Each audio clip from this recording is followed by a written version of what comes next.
जम्मू, कश्मीर, लद्दाख और हिमाचल में न्यूज 18 का बजा डंका।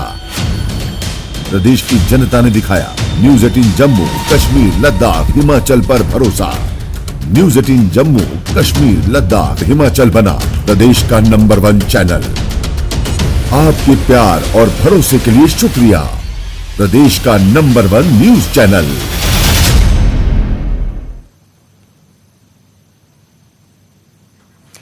और प्राइम नून की शुरुआत खबरों के साथ करें उससे पहले आपको एक बड़ा अपडेट देते हैं, जहां न्यूज 18 का जम्मू, कश्मीर, लद्दाख और हिमाचल में फिर डंका बजा है।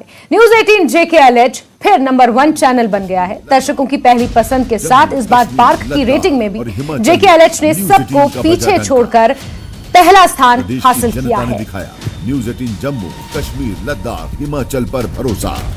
न्यूज 18 जम्मू, कश्मीर, लद्दाख, हिमाचल बना प्रदेश का नंबर 1 चैनल। आपके प्यार और भरोसे के लिए शुक्रिया। प्रदेश का नंबर 1 न्यूज चैनल।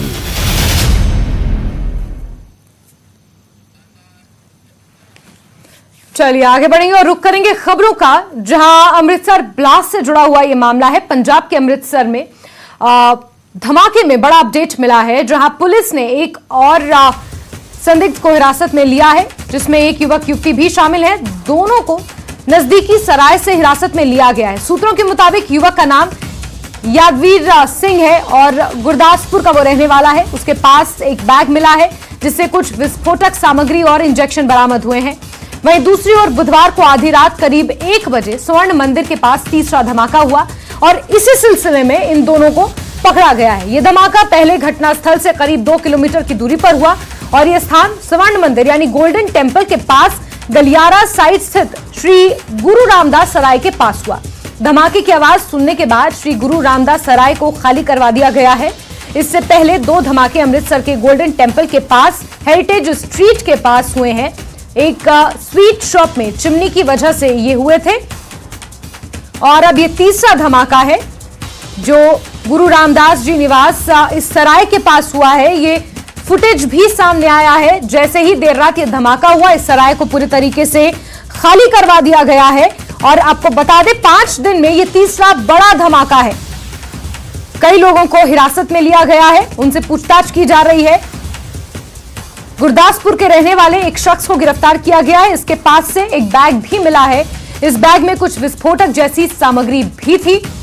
पूछताछ के लिए यादवीर सिंह जो गुरदासपुर का रहने वाला है उसे गिरफ्तार कर लिया गया है, उसे हिरासत में लिया गया है, माफ कीजिए।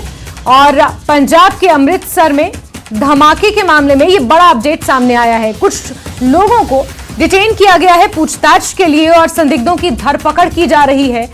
एक युवक और युवती भी इसमें शामिल है।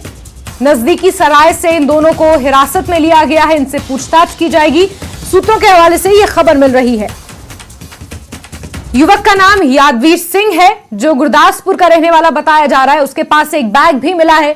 उस बैग में कुछ विस्फोटक सामग्री और इंजेक्शन भी बरामद हुए हैं। तो आपको बता दें कि बुधवार को आधी रात करीब 12:30 बजे स्वर्ण मंदिर के पास ये तीसरा धमाका हुआ है। यह धमाका पहले घटनास्थल से करीब 2 किलोमीटर की दूरी पर है। स्वर्ण मंदिर के पास गलियारा साइड स्थित श्री गुरु रामदास सराय के पास यह धमाका हुआ है। धमाके की आवाज सुनने के बाद सराय को खाली करवा दिया गया है। चौकसी वहां पर बढ़ा दी गई है। इससे पहले 6 और 8 मई को जिस तरीके से 2 धमाके हुए थे, उसके बाद से ही लगातार तनाव की स्थिति बरकरार है। वहीं अमृतसर में सिलसिलेवार ये तीसरा धमाका हुआ है। पहला धमाका 6 मई को हेरिटेज स्ट्रीट के पास हुआ था।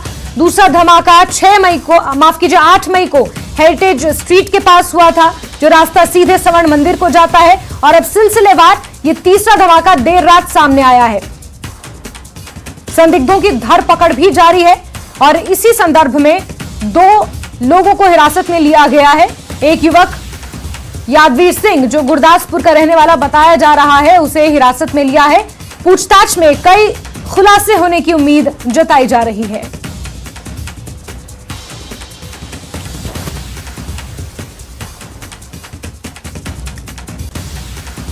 चलिए आगे बढ़ते और रुक करेंगे कश्मीर की खबरों का, जहां श्रीनगर में लेफ्टिनेंट गवर्नर मनोज सिन्हा ने कश्मीर विश्वविद्यालय में Y20 की प्रतिष्ठित सभा का उद्घाटन किया। इस अवसर पर लेफ्टिनेंट गवर्नर मनोज सिन्हा ने कहा कि G20 का विजन आम आदमी के जीवन में बदलाव और समृद्धि लाना है। उन्होंने साथ ही कहा कि हमारे पूर्वजों ने स्थायी जीवन जीने का रास्ता दिया है।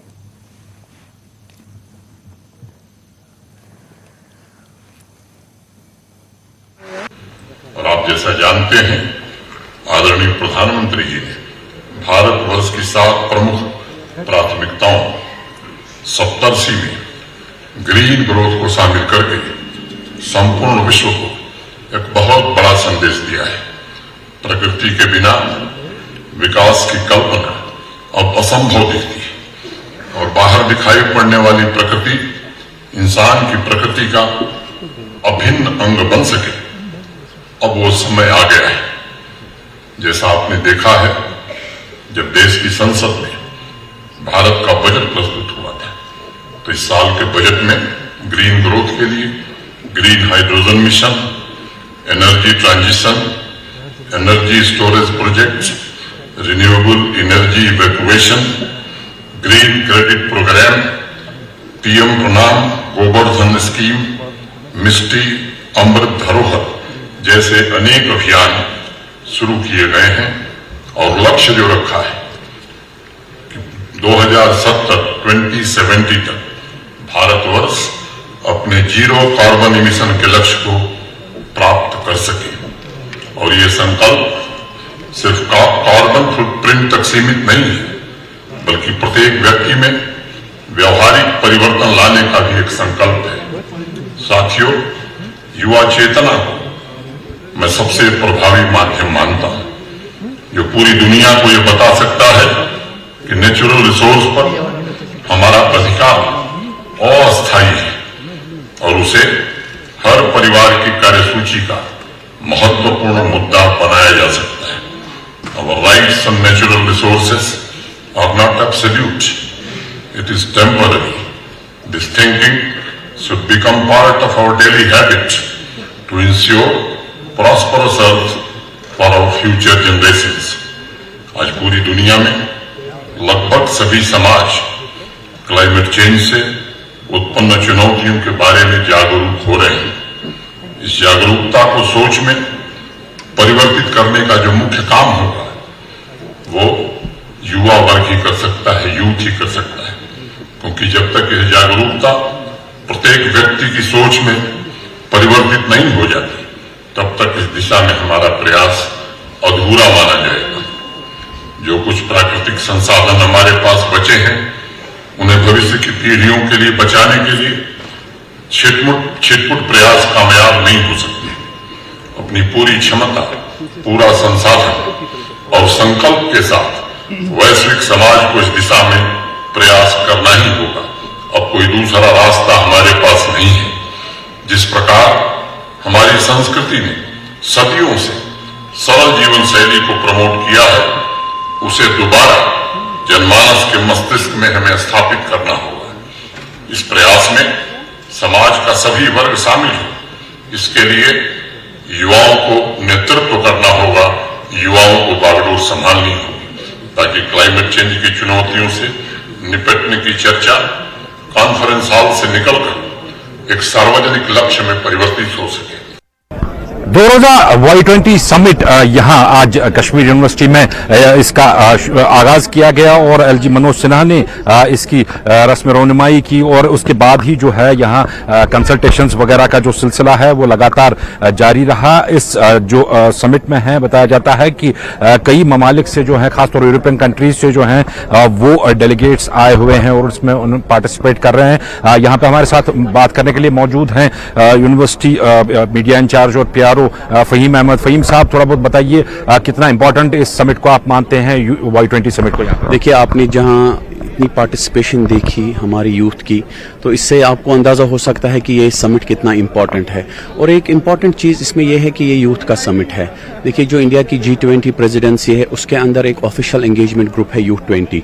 तो ये प्रोग्राम जो हम क्लाइमेट चेंज पे कर रहे हैं वो हम U20 के अंडर कर रहे हैं।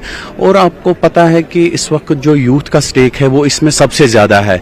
दैट्स वाई कि ये जो यूथ की पार्टिसिपेशन है इसमें वो बहुत इंपॉर्टेंट थी। और इसमें हमने एक चीज़ किया था कि जो यूथ है वो हमने स्कूल से, कॉलेजेस से और यूनिवर्सिटीज से लाए थे, ताकि इसकी जो पार्टिसिपेशन है वो बढ़ जाए और जो इसका जो एक्शन है, जो वो पॉलिसी इनपुट्स दे देंगे, जो वो आइडियाज़ हमारे साथ शेयर करेंगे, उसको हम G20 प्लेटफॉर्म तक पहुंचाएं। बिल्कुल, यहाँ पे थोड़ा बहुत आपको विजुअल्स में भी दिखाएंगे कि ये जो पार्टिसिपेंट्स आए हैं यहाँ पे मुख्तलिफ किस्म की पेंटिंग्स ये यहाँ पे बना रहे हैं, जो कि एनवायरनमेंट रिलेटेड ही जो पेंटिंग्स है उन पे ही ज्यादा फोकस यहाँ पे रखा गया है। हमारे साथ एक पार्टिसिपेंट यहाँ पे मौजूद है, इनसे बात करना चाहेंगे। आप नाम बताइए अपना और बताइए इस Y20 समिट में पार्टिसिपेट करने का क्या मकसद है और कैसा लग रहा है आपको? मेरा नाम बद्रुन्निसा है और मैं रिसर्च स्कॉलर हूँ इंग्लिश डिपार्टमेंट से। और हमें टॉपिक मिला था वन यूनिटी वन अर्थ, और मैं अपनी पेंटिंग में भी वही दर्शाना चाहती हूँ कि हम अलग अलग एथनिसिटीज और कल्चर से आते हैं, but essentially we're one human being, और हम एक अर्थ से बिलोंग करते हैं, and we should take care of our environment and ecosystem. थोड़ा बहुत ये बताइए, यहाँ के यूथ के लिए कितना इंपॉर्टेंट आप मानते हैं? Y20 हो रहा है, उसके बाद G20 भी होगा, टूरिज्म समिट यहाँ पे, तो कितना इंपॉर्टेंट मानते हैं आप यहाँ के यूथ के लिए, खासतौर एक्सपोजर मिलने के हवाले से? मुझे लगता है ये बहुत इंपॉर्टेंट चीज है कश्मीरी यूथ के लिए, क्योंकि हमें इससे एक्सपोजर मिलता है बाहर की दुनिया का और बाहर चीजें कैसे होती हैं और हम अपने एनवायरनमेंट को कैसे सेव कर सकते हैं। As a Kashmir is a very green ecosystem हमारा, जो हम ग्रीनरी में ही रहते हैं और हम इसको कैसे प्रिजर्व कर सकते हैं वो जानना बहुत जरूरी है। बिल्कुल, ये जानना बहुत जरूरी है कि अपने एनवायरनमेंट को किस तरह से प्रिजर्व किया जाए। ये कहना है जो यहाँ मुख्तलिफ पार्टिसिपेंट्स आए हुए हैं। यहाँ पे विजुअल्स में हम आपको थोड़ा और दिखाएंगे यहाँ पे कि जो पार्टिसिपेंट्स जो आए हैं न सिर्फ कश्मीर यूनिवर्सिटी से हैं, बल्कि यूनिवर्सिटी के बाहर भी जो तालीमी इदारे हैं वहाँ से भी ये पार्टिसिपेंट्स यहाँ पे इसमें पार्टिसिपेट करने आए हैं। यहाँ पे मैं आपको ये भी बता दूं कि LG मनोज सिन्हा ने साफ अपने स्पीच में यहाँ पे जोर दिया कि जो यूथ है उनको सामने आना चाहिए और उनको जो एनवायरमेंटल इश्यूज हैं उनको एड्रेस करना चाहिए। हमारे साथ यहाँ बात करने के लिए एक डेलीगेट मौजूद है, इनसे बात करना चाहेंगे। Your good name please? My name is William. William, tell us about your experience. You attended this Y20 summit. Tell us about the topic and tell us about your experience here. So, I study Persian in University of Delhi, and I really enjoyed this summit. And I must say that today I saw a lot of passionate youth, especially young Kashmiris, and I really enjoyed it. Particularly, the topic is about climate change. How connected are you with this topic, and do you think the youth need to do more about this climate change issue? As a former student of geology, I must say that yes, climate always changes, and we should always track it. And I think that geologists have always tracked weather, and meteorologists is the same.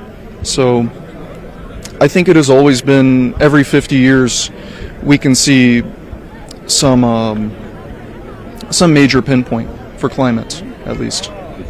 बिल्कुल, ये youth 20 यानी कि Y20 का summit, इसमें 2 दिन तक जो है डेलिब्रेशंस एनवायरनमेंट के लिए, क्लाइमेट चेंज के हवाले से जारी रहेंगी। इसके बाद जो मेन यहाँ पे G20 का समिट होने जा रहा है वो 22 मई से 25 मई तक यहाँ पे होगा और उसमें फोकस जो है वो ज्यादातर टूरिज्म पे रहेगा। फिरोज वानी के साथ परवेज भट्ट, नेटवर्क 18 श्रीनगर। और खबरों का सिलसिला जारी रहेगा, लेकिन वक्त एक छोटे से ब्रेक का।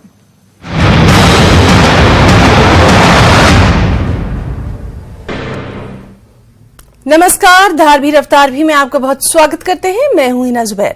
शुरुआत करेंगे अहम खबरों से। सोपोर में सैदपुरा बाईपास क्षेत्र के पास 2 आतंकवादी सहयोगी को गिरफ्तार किया गया। विशिष्ट इनपुट के आधार पर सुरक्षा बलों ने 2 आतंकवादी सहयोगियों को पकड़ा। उनके कब्जे से 15 pistol round, 25 AK-47 round, 1 IED और 2 हैंड ग्रेनेड सहित आपत्तिजनक सामग्री, हथियार और गोला बारूद बरामद किया। पुलिस, सेना और CRPF द्वारा तलाशी अभियान शुरू किया गया था। इस दौरान 2 संदिग्ध व्यक्तियों को घेरा तोड़ने के प्रयास में भागने की कोशिश करते हुए देखा गया, लेकिन सतर्क सैनिकों ने दोनों को पकड़ लिया।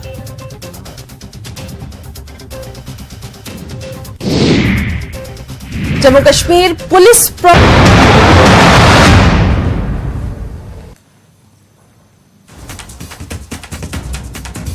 और ब्रेक के बाद बात करेंगे बड़ी खबर की। पुंछ और उसके आसपास के इलाकों में सुरक्षा बलों का तलाशी अभियान जारी है। यह अभियान दूसरे दिन भी जारी है। एलओसी के पास ये तलाशी अभियान जारी है। एसओजी, पुलिस, सेना और सीआरपीएफ के जवान संयुक्त तौर पर यह तलाशी अभियान चला रहे हैं। घरों और इलाकों में छानबीन की जा रही है। नगर के मोहल्ला पुरानी पुंछ में संदिग्ध देखे जाने के बाद सुरक्षा बलों का यह तलाशी अभियान जारी है।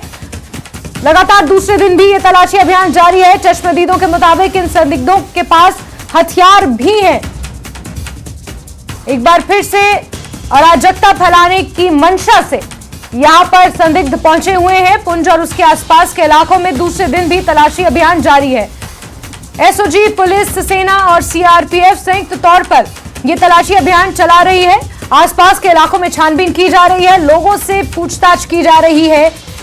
नगर के मोहल्ला पुरानी पुंछ में कुछ संदिग्ध देखे गए हैं। चश्मदीदों ने इसकी जानकारी दी है। इसी के मद्देनजर यह तलाशी अभियान चलाया जा रहा है। संदिग्धों के पास हथियार भी हैं जो चश्मदीदों ने बताया है और उसी के मद्देनजर ये तलाशी अभियान पुंछ और उसके आसपास के इलाकों में लगातार जारी है। तो बड़ी खबर आपको बता रहे हैं, पुंछ और उसके आसपास दूसरे दिन भी लगातार ये तलाशी अभियान, सर्च ऑपरेशन संयुक्त तौर पर चलाया जा रहा है।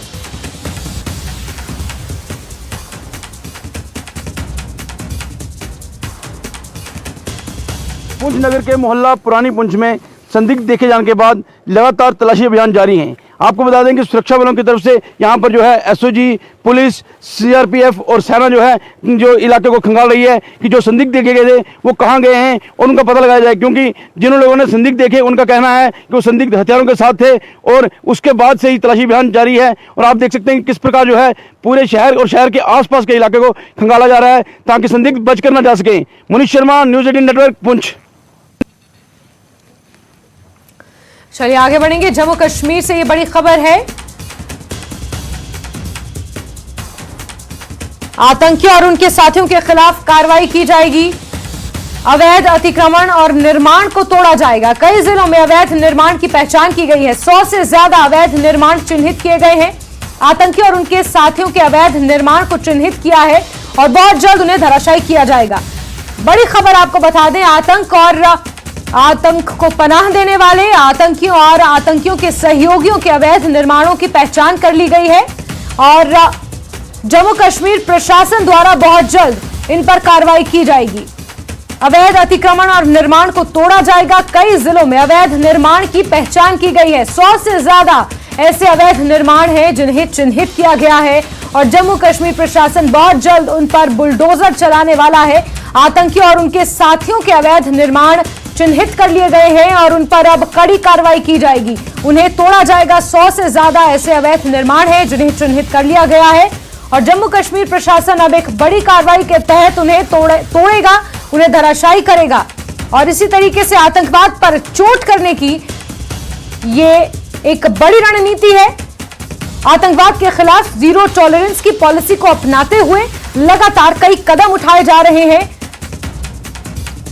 आतंकियों और उनके साथियों के अवैध निर्माण पर अब बुलडोजर के जरिए जम्मू कश्मीर प्रशासन कार्रवाई करने जा रहा है। 100 से ज्यादा ऐसे अवैध निर्माण हैं जिन्हें चिन्हित कर लिया गया है।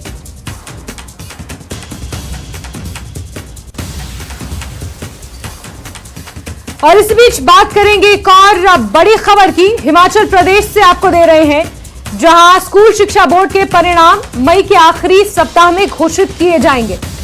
कोर्ट ने यह आदेश दिया है कि मई के आखिरी सप्ताह में इन परिणामों को घोषित किया जाए। पहले 10वीं और फिर 12वीं के नतीजे घोषित किए जाएंगे।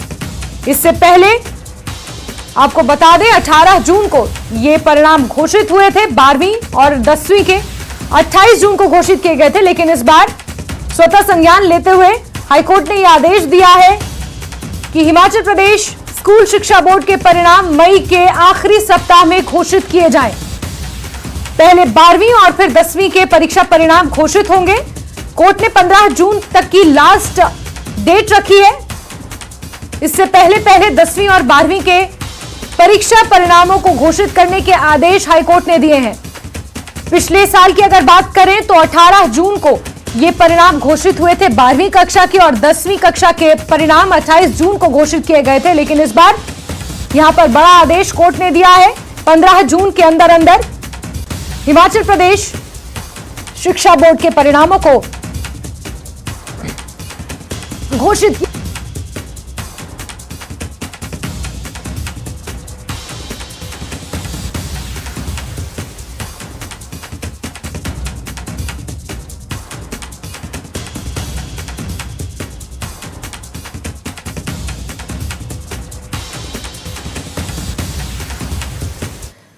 चलिए आगे बढ़ेंगे और बात एक और बड़ी खबर की करेंगे, जहां सीपीएस के इस्तीफे की अटकलें और तेज हो गई हैं। सुखू सरकार में सीपीएस का ये मामला है। अदालत के फैसले से पहले सभी सीपीएस इस्तीफा दे सकते हैं। सुखू सरकार में 6 सीपीएस हैं। आपको बता दें, कुल्लू से विधायक सुंदर सिंह ठाकुर, बैजनाथ से विधायक किशोरी लाल, दून से राम कुमार, अर्की से संजय अवस्थी, पालमपुर से आशीष बुटेल और रोहडू से मोहनलाल ब्राक्टा सीपीएस हैं। अब ये मामला क्योंकि कोर्ट पहुंच चुका है तो ये माना जा रहा है कि सुखू सरकार के 6 सीपीएस किसी भी वक्त इस्तीफा दे सकते हैं। उनके इस्तीफे की अटकलें अब तेज हो चली हैं। आपको ज्ञात होगा कि कैबिनेट मंत्रियों की शपथ से पहले 6 सीपीएस की शपथ हुई थी, तभी से यह मामला विवादों में था। भाजपा इस पूरे मुद्दे को लेकर लगातार मुखर नजर आ रही थी और अब कोर्ट में भी इसको लेकर याचिका दाखिल कर दी गई है और ये माना जा रहा है कि कोर्ट के फैसले से पहले ही सुखू सरकार के 6 सीपीएस किसी भी वक्त इस्तीफा दे सकते हैं। कई ऐसे विधायक हैं जिन्हें सीपीएस के पद से नवाजा गया था। उनमें से कुल्लू से विधायक सुंदर सिंह ठाकुर हैं, बैजनाथ से विधायक किशोरी लाल हैं, दून से विधायक राम कुमार, अर्की से विधायक संजय अवस्थी, पालमपुर से आशीष बुटेल और रोहडू से विधायक मोहनलाल ब्राक्टा हैं, जिन्हें सीपीएस पद पर तैनात किया गया है।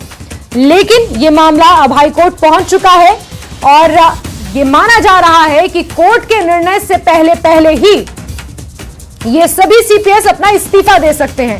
इस बीच मंत्रिमंडल के विस्तार की अटकलें भी तेज हैं। सीएम सुखू ने दिल्ली में पार्टी के प्रदेश प्रभारी राजीव शुक्ला से मुलाकात की है, जिसके बाद सीएम ने जल्द मंत्रिमंडल विस्तार की बात भी कही है। सीएम ने कहा है कि राजीव शुक्ला से मंत्रिमंडल विस्तार पर चर्चा हुई है, जल्द ही कैबिनेट का विस्तार भी होगा। आपको यह बता दें कि हिमाचल में सीएम और डिप्टी सीएम के अलावा कुल 10 मंत्री हो सकते हैं, जिसमें से पहले विस्तार में सिर्फ 7 बनाए गए थे और अब 3 और मंत्री बनाए जाएंगे। इसको लेकर प्रदेश प्रभारी राजीव शुक्ला से भी सीएम सुखू ने दिल्ली में मुलाकात की है।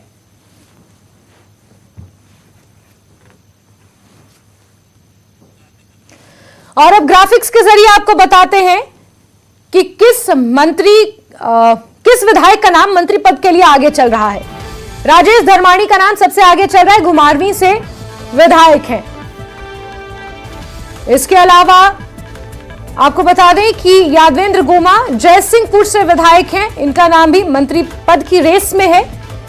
3 मंत्री बनाए जाएंगे, मंत्रिमंडल विस्तार में 3 और मंत्री बनाए जाएंगे। सुधीर शर्मा विधायक है धर्मशाला से, कांग्रेस पार्टी की काफी सीनियर नेताओं में शुमार हैं और धर्मशाला जो कि विंटर कैपिटल मानी जाती है, वहां से विधायक है। संजय रतन विधायक है ज्वालामुखी से, बड़ी अच्छी जीत उन्होंने वहां पर दर्ज की थी और वहां से ये विधायक बने थे। वहीं राजेंद्र राणा विधायक है सुजानपुर से, उन्हें भी मंत्री पद की रेस में शामिल किया गया है। आपको ये बता दें कि कांगड़ा को तरजीह ना दी जाने से कांगड़ा के विधायक नाराज थे और ये माना जा रहा है कि हमीरपुर और कांगड़ा संसदीय क्षेत्र को तरजीह इस बार दी जा सकती है।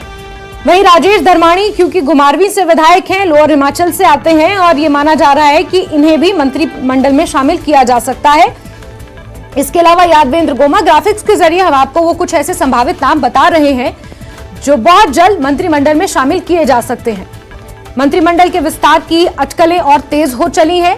सीएम सुखू ने दिल्ली जाकर प्रदेश प्रभारी राजीव शुक्ला से मुलाकात की है और खुद इस बात की जानकारी दी है कि मंत्रिमंडल का विस्तार बहुत जल्द किया जा सकता है।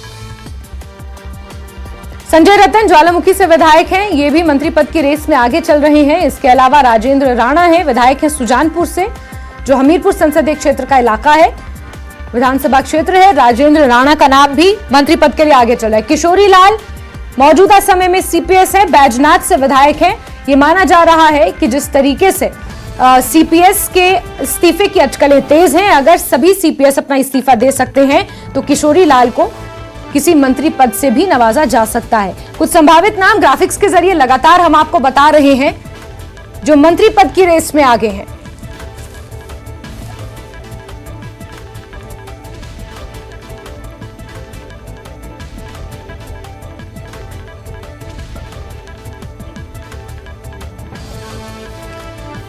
चलिए आगे बढ़ेंगे खबरों में और खबर पड़ोसी पाकिस्तान से है जहां बवाल थमने का नाम नहीं ले रहा है। इमरान खान के बाद शाह महमूद कुरैशी को भी गिरफ्तार कर लिया गया है। कुरैशी को इस्लामाबाद पुलिस ने गिरफ्तार किया है और उन्हें अज्ञात स्थान पर ले जाया गया है। इस बीच इमरान खान की पार्टी ने इंटर सर्विसेज पब्लिक रिलेशंस के बयान का खंडन किया है। आईएसपीआर ने इमरान खान की गिरफ्तारी के बाद सेना की संपत्ति और प्रतिष्ठानों को निशाना बनाने पर पीटीआई की आलोचना की थी। पीटीआई ने कहा कि आईएसपीआर का बयान तथ्यों के विपरीत और जमीनी हकीकत की खराब समझ पर आधारित था।